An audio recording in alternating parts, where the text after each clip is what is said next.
How much money can you make shopping at Ollie's for 40 minutes? Today we're going to find out. Welcome back to the daily lunch break challenge, where we're going to a different retail store every day of the week to figure out which stores we can make the most money at and show you exactly how to find profitable products no matter where you are that you can sell in your own online business. Because after selling $7 million on Amazon myself, I wanted to document exactly how I would get back into selling on Amazon as a true beginner. So whether you're looking to start your own reselling business from scratch or you just want to watch a fun treasure hunt, today's going to be a good one. Let's jump into Ollie's and see how much profit we can find in 40 minutes. All right, so let's go ahead and jump onto the store here, and I'm just going to start talking through my process here so you guys can see what we're looking for. On the screen, you're going to see the SellerAmp app, which I'm using to scan all the products. So for example, this first product I scanned, we can see how fast it sells. I can see it sells for $6, for example, and I can see like the past history of this product. And I'll be breaking down more of what this data means throughout the video as we've done throughout the challenge so far as well. But let's keep scanning some stuff, which on this case, I found another item. You can see it sells 200 times a month. This one was selling for $8. And since the max cost said 50 cents, I'm obviously not buying it for that. I'm gonna go ahead and skip. I did want to go ahead and try to AI analyze this product though, just because this one sold super well. I like to check and see if there's multi-packs or anything. In this case, I didn't see one right away, so want to go ahead and keep on moving. And the name of the game with this stuff is just to look for big name brand products. So like this Kala nails I've never seen before, but this skincare I just scanned, however, is a brand that I've seen before and is actually our first profitable example of the day because I found this for $8. I'm gonna be on the lookout and see if there's more. There was only one on the shelf when I saw it, but it is about a $4 profit. So we can go ahead and keep scanning some things. Like I said, I'm just looking for anything pretty much, even though some of these products, when we scan them, if nothing shows up, it probably just means that product's not even selling on Amazon. Some of these you're going to see I'm going to move past pretty quick just because I can see like the prices don't make sense. And like I said, I'll be talking all this stuff out in more detail as we dive in here. And as I'm digging through this aisle here, I also want to just provide some extra context. So for the weekly challenge here, some of these stores I've sourced a lot at before. Ollie's is not one of those stores that I've sourced at a lot. I didn't even have one in the town that I pretty much started my Amazon business in. New to the town here, and this one does actually have an Ollie's. I'm learning this process along with you guys, and I did also get some tips from my friend Coda, who has actually made about $250,000 buying from Ollie's, and definitely learned a couple things from him. And that takes me to this next example though, that it seemed kind of interesting because these were $8 on the shelf, and the initial scan here is showing these at $20 on Amazon. So these would be profitable, but we need to go ahead and dig in and see if this is actually going to be able to be something that is nice and sustainable for us, and to make sure we can actually sell it. I know that's a big concern a lot of people have when it comes to selling products on the platform. So let's just actually go ahead and open up the Amazon Seller app here, and we'll be able to check in real time if we can get approved to sell this, because for some things like Oral-B, I'm pretty sure my account can't sell it, but I want to go ahead and scan this one, and it's going to show me basically, yeah, so this one is restricted. So I had a hunch on this one. Kind of interesting. There's 20 sellers on this, so those people are allowed to sell it on Amazon. So what I'm going to do instead is to see if this is an opportunity that I can sell on Walmart. There's no reason to be selling only on Amazon in my mind. So I use the WAMP app for that. And let's see what the data shows on this. Just because I had a hunch it was already profitable on Amazon, I like to cross-reference those things, see if we can sell them on Amazon. You might as well add some extra volume to those products that we're selling as well. So looking at the data here, I can see Walmart sells this a decent amount, pretty fair amount looking at the pie chart there. However, they've had a hard time staying in stock recently, and it seems like we wouldn't really have a problem undercutting them. So if we go in here and plug in $8 in our cost price, these are actually going to be a $5 profit per unit, and I believe I counted 18 of these on the shelf. So that's going to be a pretty good item here relatively right off the bat. So that's going to add about $100 in running profit to our total here. But with that out of the way, let's go ahead and keep scanning some more stuff. This little perfume, for example, was interesting. It only sells 8 times a month. I usually want to look for things that sell more than that, but this is interesting because the profit is so high, right? Anytime you can make a 200% ROI, I'm going to look a little bit deeper. But what I ended up realizing on this one is that since it's a perfume, and when I look at the sellers, it's all FBM sellers. So these are all people that are shipping directly to the customer as they buy it. What that means is we're going to have to ship this to them as well, because it's probably a hazmat item. Tends to be a common problem with a lot of perfumes and stuff. So I'm going to skip that and see what else we can find in this aisle here. And while I'm scanning for some more stuff in this aisle right here, I also want to remind you guys that for every day of the Retail Arbitrage Challenge that we're doing, we're going to be giving away 60 days for free of SellerAmp and 60 days for free of Boxem, which are the two tools together that you use to basically source all your products, manage your inventory, get ungated. So literally just comment anything down below and you'll be entered into win that free subscription. Another thing I looking for in the store is, I saw these before as like an influencer product. I think these are Jake Paul. So I saw these. A lot of times I end up scanning things that are popular just from like influencers because they do tend to have some good demand sometimes. I found some good Mr. Beast toys yesterday, and that made me want to move on and check out some of these coffees and stuff. Like I was saying, with my friend Coda, who's made a ton of money shopping at Ollie's, which we actually did a whole video interviewing him, walking through Ollie's together, and we found a bunch of coffee. So that was like the only information I had to go off of going into Ollie's today. So I wanted to go ahead and check these out. This was the first one that was interesting because we can pay $26 for it to be profitable, and the price looked pretty stable, selling pretty fast. Problem is, it was selling for $33, so the profit wasn't quite good enough. Even though on these products, another major hack I'm going to give you guys for Ollie's is you can actually generate a ton of 10% off coupon codes. The more you shop at Ollie's, the more 10% off coupon codes you get. So basically it becomes a perpetual loop of getting 10% off at Ollie's. So you can almost factor that in as you're sourcing. But even with that 10% code, that coffee was not going to be good enough. And to be honest, as you guys are seeing here, I was digging through a lot of this coffee and just not finding too much. I want to be super transparent with what actually works, what doesn't work. I obviously don't want to skip to just all the good products. So you guys are seeing some of these things here in real time. Some of them don't sell very fast. The profit's not very good on some of them. That's totally fine. Like I was saying, I'm just trying to learn the store today, trying to understand maybe which categories would be really good opportunities for me to check out. And as I'm finishing up on the coffees here, another thing I want to emphasize is that you shouldn't need to pay sales tax on any of these things either. If you guys go and get after this, you can get a resale permit with your state in pretty much any state. Also keep in mind that things like groceries and just random categories, depending on your state, might be sales tax exempt as well. Even though as we're sourcing, I do have 5% per item baked in as a sales tax, just to make it a little bit harder for myself, make it more even with what you guys are going to be dealing with. And I have shipping baked in at 60 cents per pound, as well as all the Amazon fees and such are also included. Right next to the coffees, I also saw they had a big toy aisle going, so I wanted to start scanning some of these name brand toys and such. Like this one sold 900 times a month, just not super profitable. Really on these things, I'm just looking for good subject matter, especially when it comes to toys and games, things like that. If I see intellectual property that is like really famous, I'll check those out. These were also interesting. I'd never seen stuff like this before. They're just kind of like niche, like model kits. You never know, some things like this can end up being super popular online, selling for a lot of money. This one was almost profitable. This one was actually 20 bucks in store. And when you look at the new offer count down here on SellerAmp, even though the estimated sales isn't displaying, maybe an Amazon glitch or something, I can see the new seller count was changing a lot. So it shows me that this actually does sell. But since we're buying these for 20 bucks, really we're buying it for 18 after that 10% discount I mentioned, still not going to be super profitable. So pretty close to profitable, almost proved my point there. But like I said, I want to make sure you guys see a real look at what it's like trying to make money in these stores. I kept working my way down the toy aisle until I found this product right here. And this one ended up being interesting. You guys let me know what you think on something like this, because you can see this was selling for 7 bucks on the shelf and pretty consistently priced at around $18 on Amazon. So we could buy these and sell them for a $3 profit. I don't hate it just because it is so consistent and we're able to actually get a little bit cheaper than 7 bucks with our discount there. So I went ahead and grabbed 2. We can just go ahead and add 6 to 8 bucks in profit to the running total here. That made me want to check out some of these other just like action figures and stuff. And boy, do I need to let you know, if you're into really weird, really niche toys, Ollie's has got you covered, by the way. I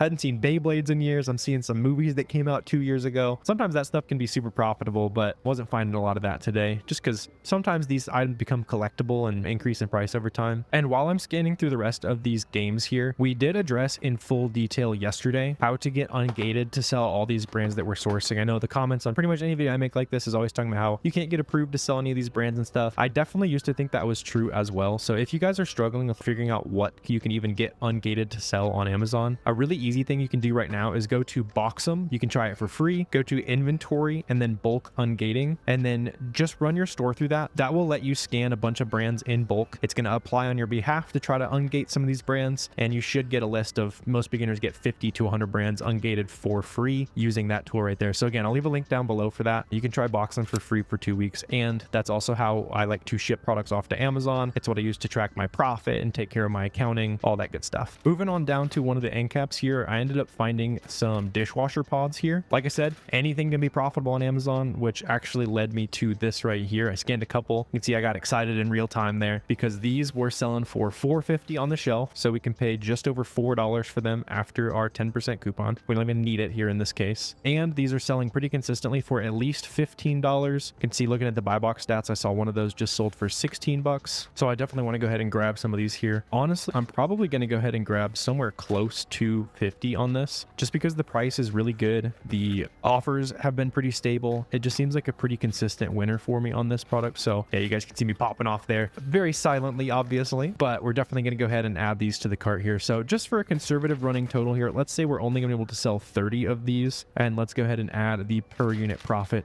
on that to the running total here for the Ollie's challenge. That also led me to just this home section. So since some of these home products are working, I wanted to check more. Like I've been saying, if you find a winning product in a certain niche, just keep digging into that niche. In this case, these Rubbermaid didn't end up being any good, so just gonna keep looking around. And as I'm scanning the shelves and things, I'm really just scanning, looking around for name brands, because a lot of Ollie's in particular has some of these brands that aren't actually real, but obviously we've got things like Native, or I also saw today they have some of these like waterproof beard clippers or whatever you want to call them here. These are actually going for 60 bucks. In store, these were going for 30. So remember, in our coupon, we can really get these for 27 bucks. And then I wanted to look at the data to see if we're going to have any luck being able to compete with Amazon here. So what I'm looking for on the offers chart on SellerAmp is to see if there's ever been a third-party seller who successfully puts their price below Amazon and makes sales. I saw a little bit of that, but honestly, what made me willing to take the risk on 2 of these here is seeing that the price, Amazon goes out of stock every now and then, and I could see that by the orange highlighting going away on the SellerAmp chart. So that kind of gives me some confidence to try these out. I saw last time Amazon went out of stock, people were actually selling these for $90. So the upside's pretty high, and worst case, I can sell them pretty close to what the price is now and still make some money. So in a similar vein, since one of those like electronic products worked, I wanted to check out like some of these Weight Watchers scales here. I didn't even recognize it as a name brand at first, but then realized it was like Conair and Weight Watchers and stuff. Wasn't profitable enough for my liking. So let's go ahead and keep on looking. And I'm also typically just scanning the shelves for things that are ideally a little bit higher dollar value as well. I see a lot of like bar soaps and body washes and stuff like that. Some of those can be profitable. If we're on a lunch break challenge here, we got to make sure we're making as much profitable and only scanning the high opportunity items. Continuing to move through the store here, I saw some of these name brand tools on an end cap. Honestly, in general, I've seen like end caps and stuff at some of these clearance stores can be pretty good, where they put a lot of like the featured brands and stuff. This was one of the only ones that kind of piqued my interest because I could see the sales rank was interesting. It looked like it wasn't really selling too much, but I did see that the new offer count was reducing, and you can even see how confused I was on my face there. So I saw the new offer count changing. You can see people are actually seem to be selling out. The sales rank doesn't seem to be reflecting that, but there are reviews on this too. I could see there was 9 feedback. So since we're paying 20 bucks, really 18 after our coupons and stuff, let me know if you guys would pull the trigger on this. For the sake of the video, I don't think I want to include this in our running profit here, but let me know if you disagree with me here. Moving through these like hardware type aisles, I saw some name brand logos popping out at me, like Wicked, for example. And this one was interesting.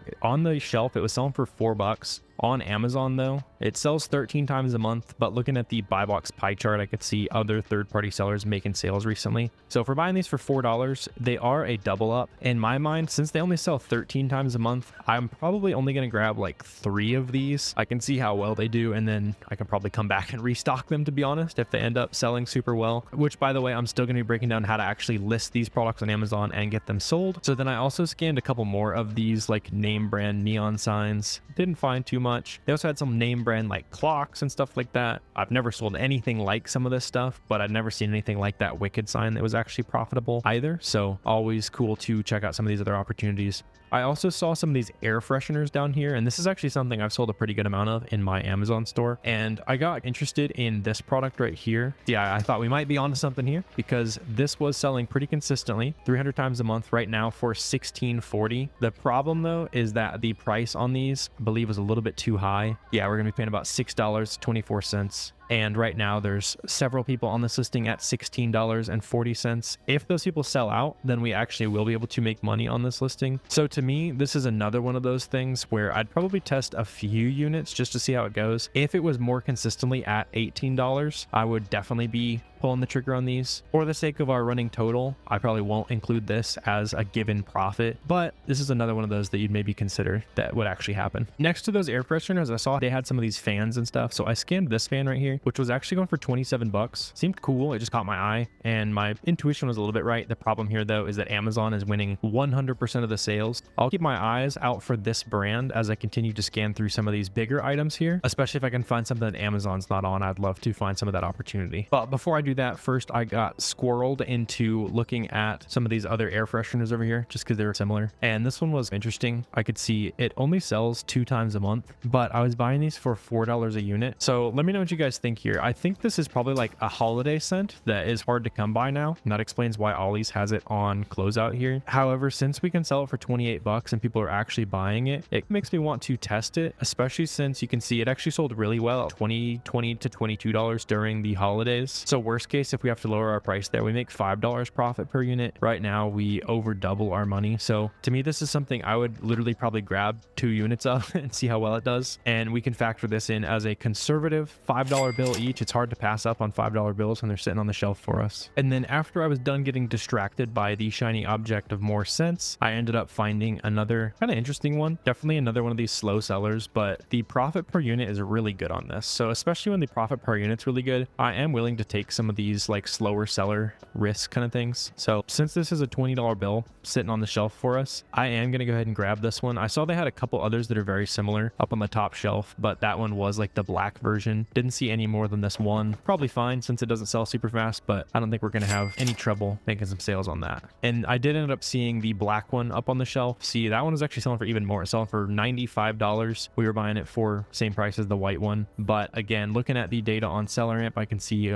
pretty much 100% of the sales are going to Amazon. So probably going to have to pass on this one. But let me know if you guys would have bought this and tried to undercut. And then I was also skimming for some name brands in the auto section. This is pretty much the only thing that is worth showing. I can see these were selling for $9 at Ollie's. Right now they sell for 28 bucks on Amazon. I did notice that the buy box pie chart goes pretty heavily into Amazon here. So Amazon does seem to be making the majority of the sales. There were a couple of third-party sales coming in here, but to me, it's probably not worth the risk just to make $6 per unit. At this point, we got like a couple minutes left to see if we can hit a buzzer beater here. So I went and looked for some of these bigger ticket items. I saw they had some appliances and stuff. This was the first one that I scanned and it's actually interesting. We can buy it for 36 and it sells for somewhere around $70. I did notice that this had a history of selling for like $67. And since it is an appliance, things like this tend to have pretty decent return rates. So I'm probably going to pass on that. Again, I'm curious on y'all's thoughts on some of these items here. I'm definitely not going to be including that in our running profit here. But last time I was in Ollie's with my friend, we ended up finding like a coffee machine that was super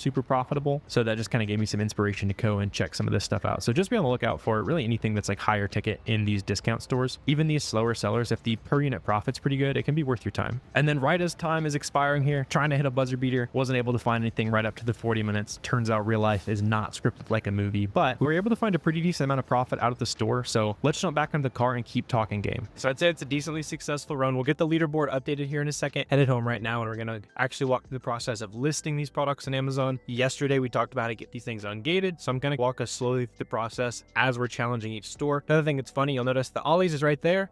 And then those of you guys that watched yesterday, that's where we were yesterday. So very similar drive out to the stores today. But let's get back in the office and break down how to actually get this stuff sold. All right. And so now that we are back from the store, I want to just quickly explain how we can actually make these things sell on Amazon. Obviously very important. So to do that, just go ahead and load up Boxem. This is the software that you can see. This is my live dashboard. You can see this where I track like how much money my business is making. And we already talked about how we can use this to get ungated to sell a bunch of things for free. But let's also walk through the process of getting some of these items listed, right? So when you're out in the store, it's a good idea. You can use the SellerAmp app and just click a button. It will export those things to a spreadsheet automatically. Or if you don't want to do that, you can literally just go into inventory and then list FBA. I'm going to paste an example of a product that I've sourced before, and we're going to go ahead and make a new SKU here. So we can basically go in here and see what all the other sellers have their price listed at. I usually want to list items above what I'm currently selling it for. I also want to write down what I paid for the item. So I'm just going to say 15 bucks, for example, and then we're going to just say we bought this from Target as an example. All of this information is optional with the exception of what price you want to sell it for, by the way. It just makes tracking information a lot easier. And I'm also going to select today's date. And you'll notice that's going to create a custom SKU for this product. So now when I'm managing this product, I'm able to see where did I buy it? What did I pay for it? When did I get it? And that just kind of helps me restock the item or understand if I'm still profitable and so on. Again, all that's optional, but really good best practices to be in the habit of. So let's go ahead and submit that there. And then we're going to be able to go ahead and submit this FBA listing. As this says, that's usually going to take about 15 minutes for Amazon to actually receive receive the information. On Boxem's end, we're basically just waiting for Amazon to confirm everything with us. And then once this goes live, you're going to be able to press this button that says create shipment with listings so that it automatically creates an FBA shipment. Just to keep things nice and simple, we're going to go ahead and just jump straight into that. And you'll be able to see on the shipments create shipment page, this is how we actually get things listed to send off to Amazon's warehouse. And once it's at Amazon's warehouse, they're going to send these items to the customers for us. When you're making these shipments, I would recommend making it look like my settings here as a default, as well as turning on these and turning on these dials. I'll explain what they mean. Going to make my printer go crazy while I'm trying to explain things, but while you're using it in person, that is a big time saver. As well as using 2D barcodes on Boxem is also pretty beneficial. I've seen it help my items check in and therefore sell faster, as well as see a little bit less inventory. It's basically just an extra barcode that goes on the box labels. So let's go ahead and create this shipment here. And on step one, we're basically just going to say, hey, Amazon, here's what I'm sending into your warehouse. I'm just going to use 2 quick examples of products. Again, everything's going to be fairly straightforward here. I have fully detailed shipment guides if you want to watch that. But for the most part, it's very self-explanatory. It's part of why you want to use a software like this, just to make it nice and easy. It takes as little time as possible. I'm going to say we got 10 units of both of these products just so you can see how it looks when we have a shipment with multiple items. That's all we got to do on step 1. Hey, Amazon, here's what I'm sending to your warehouse. Press continue. Step 2, we're basically saying, hey, Amazon, you know what I'm sending you. Now I'm going to make sure it's prepared properly to your standards. So it's going to say, hey, you need to FN SKU label this product. What does that mean? It means we need to click this button right here, print out these labels and cover the barcode of the product. Or you might also see some extra prep instructions. So like this is t-shirts. We would need to polybag these so they don't get all dirty on the conveyor belts at Amazon's warehouse. So we would go ahead and get clear suffocation polybags, put the item down in there, and then put the FN SKU barcode. Again, you can just print it right here, put that on the outside of the polybag, and then we'll go ahead and start dropping these things down into the boxes here. You can mix multiple items in boxes. The big rules are to make sure that the item is not over 36 inches in one dimension on the box, and to make sure the box is not over 50 pounds. So something like these default dimensions here are probably what most of your boxes are going to end up looking like when you're sending into Amazon. And also keep in mind, if you're ever sending a really big shipment with lots of the same items, if you have 5 or more identical boxes made on this step, your shipment's going to qualify for optimized placement, which is going to save you some Amazon fees that we'll see here on the next step. But if you're a true beginner, only worry about that once you start sending shipments that are 200 plus pounds. That's where I tend to see it have a decent ROI, because on step 3, we're going to see all of the different shipping options we have for this product. So on this right here, we have our one box that's 45 pounds. And in this case, it looks like we're going to be paying $22 to ship that across the state. Usually, like I was saying earlier, I have about 60 cents per pound baked in for shipping. So on this, it's actually going to be a little bit cheaper than it is on average. Or if you ever realize, hey, I hate shipping to this warehouse, they're always super slow, I'm going to pay a little bit more money to send to another warehouse. You totally have the freedom to do that on this. I don't think the cost difference makes a lot of sense, but you can basically go in here and choose the fulfillment center you want to ship to. Once that's done, just go ahead and press continue and confirm. I'm going to save myself $22, not printing out the example here, but that's just going to take you to the last step where you download your shipping labels. You can use a label printer, or you can just use like your standard at-home printer. That goes for this entire process, by the way. You can use a fancy Rollo label printer or just the existing printer you already have at home. That's what I started on for sure. But then you are fully ready to get that box dropped off at UPS, or you can pay UPS usually like $6 to $10 to come pick up that item for you, and you're good to go. So once again, if you guys do want a chance to win that 60-day free starter kit for selling on Amazon, just comment AMZ, comment literally anything down below. You can win 60 days of Boxem and SellerAmp for free. And then as we're wrapping up, let's also take a quick look at the leaderboards that are now popping up on screen. Ollie's was looking pretty good today, so I'll see you guys again tomorrow. We're going to see if another store can take the throne so far of being the best reseller-friendly retail store. Really appreciate you guys watching this video. Go ahead and drop any questions, comments, anything like that down below, and I'll see you again tomorrow.